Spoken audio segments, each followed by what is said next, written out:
కర్మ రిపీట్స్ అంటే ఇదేనేమో అనిపిస్తుంది. ఎందుకంటే అమెరికా సరిగ్గా 48 గంటల క్రితం అంటే మొన్న భారత్ గురించి ఇష్టం వచ్చినట్టు మాట్లాడింది. మనం అసలు ఏం పట్టించుకోలేదు, కానీ అతి భయంకరంగా భారత్ గురించి ఒక సంస్థ మాట్లాడితే దానికి బలం చేకూరుస్తూ అమెరికా మంత్రి కూడా దానిని ఊటంకిస్తూ ఆయన ఓపెన్ అప్ అయిపోయారు. US secretary of state mister mark Rubio ఆయన ఏమన్నారు అంటే, భారత్ అనేది ఒక మత ఛాందసవాద దేశం అంట, ఒక మత ఫ్యాసిస్ట్ దేశం అంట, భారతదేశంలో ఎవరూ బతకలేరంట, మరొక మతాన్ని ఇక్కడ నిట్ట నిలువున కాల్చేస్తున్నామంట, చంపేస్తున్నామంట. అసలు ఈ దేశానికి వీసాలు రద్దు చేయాలంట భారతదేశానికి. ఎక్కడంటే అమెరికా రద్దు చేసేస్తుంది, ఇంకా మీరు కూడా మిగతా దేశాలన్నీ కూడా రద్దు చేయాలి. ఎందుకంటే అక్కడ ఆర్ఎస్ఎస్ రా, భారతదేశంలో ఆర్ఎస్ఎస్ అండ్ రా ఏదైతే ఉన్నాయో ఈ రెండూ కూడా ఒక మతం పిచ్చితో పనిచేస్తున్న సంస్థలు. కాబట్టి భారతదేశంలో ఆ హిందూ మతం తప్ప ఇంకో మతం ఉండడానికి వీల్లేదు. ఇదొక సోమాలియా లాగా, నైజీరియా లాగా, పాకిస్తాన్ లాగా, అలాగే ఆఫ్ఘనిస్తాన్ లాగా ఒక మత ఛాందసవాద సంస్థగా భారతదేశం మొత్తం ఉంది.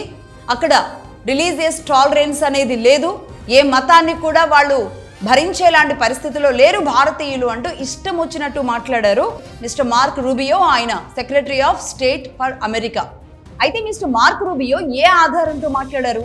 అమెరికాలోని ఒక సంస్థ ఇచ్చిన రిపోర్ట్ ఆధారంగా మాట్లాడాను అని చెప్తున్నారు. ఆ సంస్థ ఏంటి, ఏమి రిపోర్ట్ ఇచ్చింది? ఆ సంస్థ పేరు United nation commission on international religious freedom అనే ఒక సంస్థ ఉంది.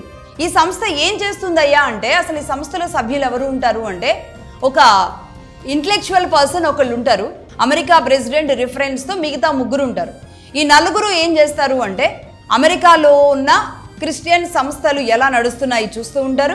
అలాగే మిగతా దేశాల్లో కూడా క్రిస్టియానిటీ ఎలా మంచిగా 3 పూలు 6 కాయలుగా వెళుతుందా, ఏ దేశంలో అయినా క్రిస్టియానిటీని అడ్డుకుంటున్నారా, ఏ చర్చికి వెళ్ళబోతున్న ఫండింగ్కి ఏమైనా బ్రేకులు పడుతున్నాయా, ఇంకేదైనా చర్చ్ ఫాస్టర్లు చేసే ఘోరాలు నేరాలు ఉంటే అవి బయటికి రాకుండా మనం కప్పెట్టగలుగుతున్నామా, ఫండింగ్ అనేది పర్ఫెక్ట్గా ముందుకు తీసుకెళ్ళగలుగుతున్నామా అని పూర్తిగా వాళ్ళు అదే పని మీద ఉంటుంది ఈ సంస్థ.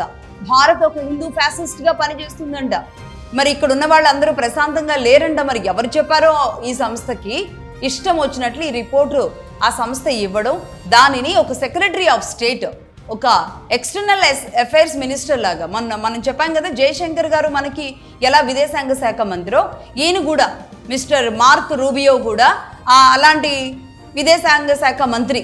ఆయన ఈ రిపోర్ట్ చూపించేసి, అది కూడా అమెరికాలో తయారైన రిపోర్ట్ చూపించుకొని భారత్ గురించి ఇష్టం వచ్చినట్టు మాట్లాడుతున్నారు. దీని గురించి నేను నెక్స్ట్ చెప్తాను.